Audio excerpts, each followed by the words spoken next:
Are you in a relationship that you're constantly second guessing yourself, walking on eggshells, or feel emotionally drained around someone you're supposed to trust? If you do, this video is for you. Toxic relationships aren't always obvious at first. Sometimes they look like love, but they feel like guilt, confusion, and self-blame. Hi, I'm Talina, an Elegance Life coach, and I've lived this. I know how hard it is to untangle yourself from something that's slowly tearing you down.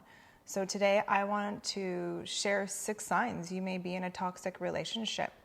And even if one of these sounds familiar, know that you are not alone.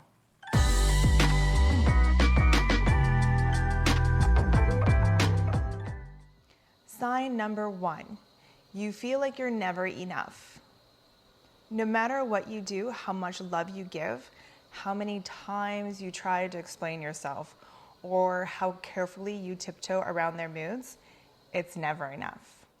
You start changing who you are just to avoid conflict. You stop speaking up, dim your personality, even question how you dress or express yourself, hoping it'll finally be okay. I remember moments so clearly. He would shut me out, say something unkind, and still I was the one apologizing. I was desperate to keep the peace. I thought maybe if I could just be more understanding, if I could soften even more, he would treat me better.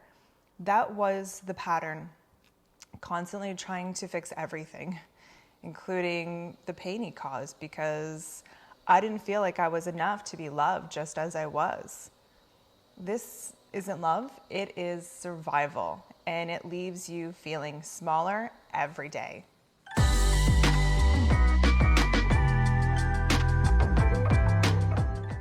Sign number 2, they make you doubt your reality.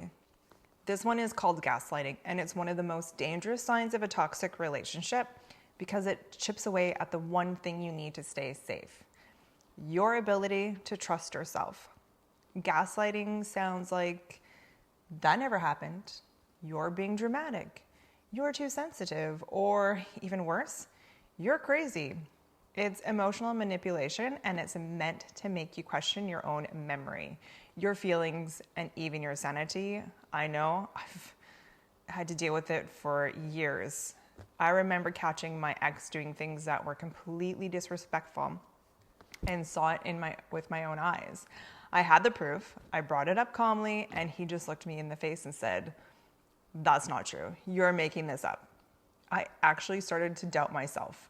I thought, am I really seeing this clearly? Am I losing it? That's what gaslighting does. It disconnects you from your intuition. It rewires your brain to second guess what's real.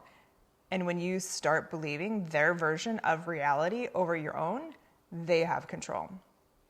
You stop bringing things up, you stop trusting your gut, and little by little, you start disappearing from yourself. You begin living in their version of the story.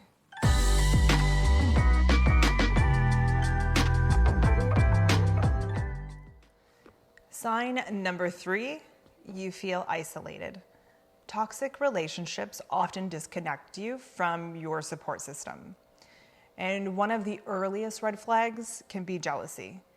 They might get possessive if you spend time with your friends or act distant and cold after you've been around people who make you feel happy. Sometimes it's intentional. They criticize your family or call your friends bad influences. They might say things like, "I just don't trust them around you," or "You act different when you're around them." So you start seeing those people less and less. Other times it's more subtle. You pull away on your own because you feel ashamed or too emotionally exhausted to explain what's going on. It's just easier to stay quiet, to hide what you're going through, to protect the image of your relationship. But what ends up happening is you feel completely alone. Even when someone is right beside you, you feel like no one really knows you anymore, not even yourself.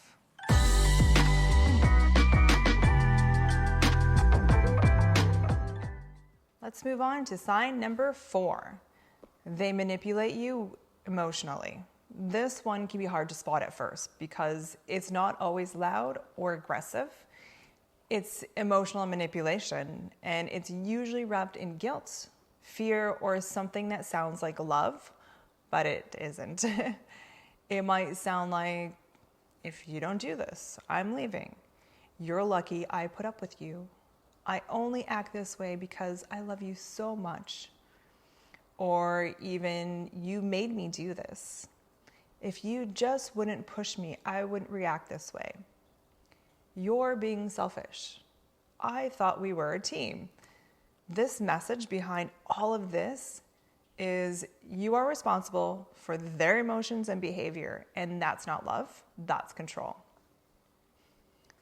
It creates an unspoken rule that their comfort matters more than your truth. You start adjusting your choices to keep them happy and calm, not because it's best for you, but because you're afraid of the emotional consequences. And when guilt or fear become the price of peace, you are no longer in a healthy relationship. You're being emotionally held hostage.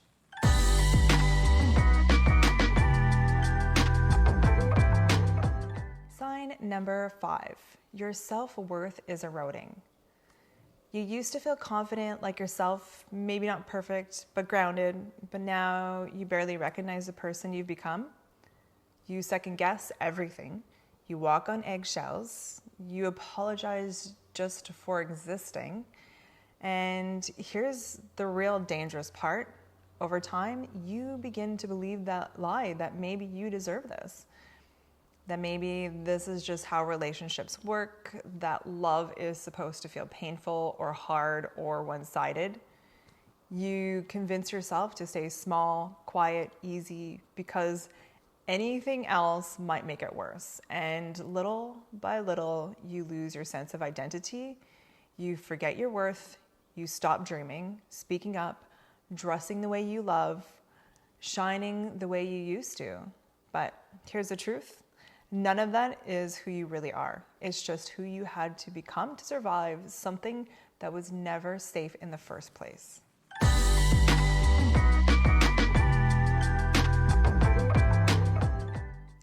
Let's move on to the last sign, sign number 6. They weaponize love. Their love is conditional. You only get kindness, affection, or warmth when you're doing exactly what they want. When you're agreeable, compliant, or easy.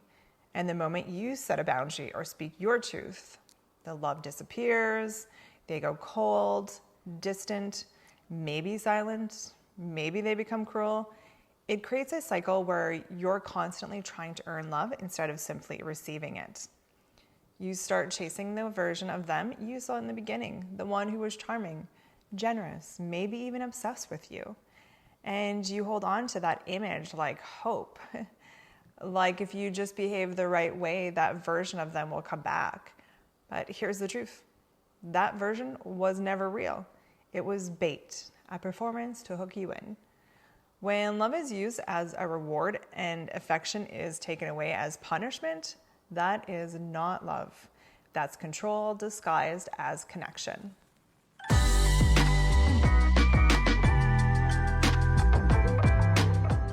If you recognize even one of these signs, please hear me. You are not crazy.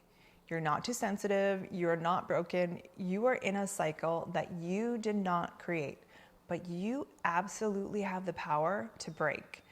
I know how hard it is. I've lived it, and I've walked the long road of rebuilding my self-worth, my confidence, and my sense of peace. If you're ready to start healing, I created a 30-day self-paced course called Reclaiming Your Identity After Trauma. It's designed to help you reconnect with yourself, reset your boundaries, and start feeling whole again. And if you're ready to go even deeper into confidence, feminine elegance, and full transformation, you can also explore my signature program, Elevate to Elegance, along with coaching and other tools inside the Elegance Lifestyle Academy. Everything is linked below. This can be your first step.